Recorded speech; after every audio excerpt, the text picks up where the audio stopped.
এই দ্বীপে কোনো নাম ছিল না, কিন্তু লোকেরা একে ডাকত পাপের দ্বীপ। প্রশ্ন হলো, এখানে কি শুধু অপরাধ হয়েছিল, নাকি এর পেছনে ছিল আরও অন্ধকার কিছু? অভিযোগটা কি? ইন্টারনেটে একটি ভয়ঙ্কর দাবি ছড়িয়েছে।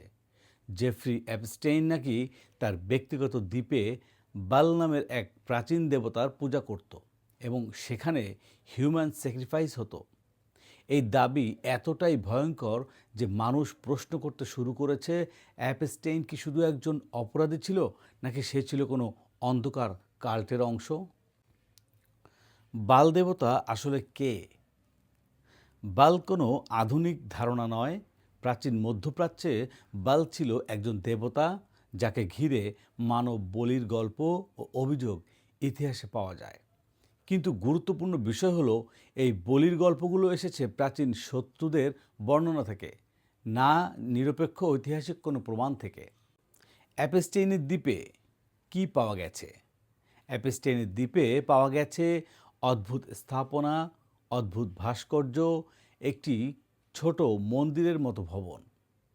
এই ভবনের ছবি ভাইরাল হওয়ার পর মানুষ দাবি করতে শুরু করে এটা নাকি বাল দেবতার মন্দির। কিন্তু আজ পর্যন্ত কোনো তদন্ত রিপোর্ট, কোনো কোর্ট ডকুমেন্ট, কোনো ফরেনসিক প্রমাণ এই দাবিকে সমর্থন করে না। হিউম্যান স্যাক্রিফাইসের প্রমাণ আছে কি? সবচেয়ে গুরুতর অভিযোগ মানব বলি। কিন্তু বাস্তবতা হলো, অ্যাপস্টেইনের বিরুদ্ধে যত অভিযোগ, যত কেস, যত সাক্ষ্য, সবই যৌন পাচার ও নির্যাতন সংক্রান্ত। একটাও, আমি আবার বলছি, একটাও প্রমাণিত মানব বলির কেস নেই। তাহলে এই গল্পগুলো আসে কেন? যখন অপরাধ তত বড় হয় আর জড়িত থাকে ক্ষমতাধর মানুষ, তখন মানুষের মনে জন্ম নেয় আরও ভয়াবহ, ভয়ঙ্কর ব্যাখ্যা।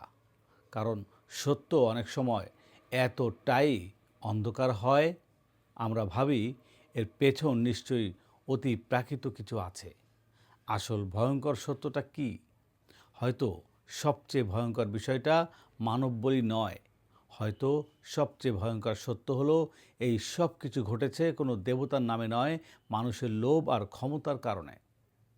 অ্যাপস্টেইনের দ্বীপে বাল পূজার প্রমাণ নেই, মানব বলির প্রমাণ নেই, কিন্তু যেটার প্রমাণ আছে তা হলো মানুষ মানুষের ওপর কী পরিমাণ ভয়ঙ্কর হতে পারে।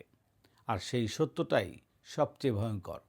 এই ভিডিওটিও অভিযোগ ও গুজবের বিশ্লেষণ প্রমাণিত নয়। ধন্যবাদ।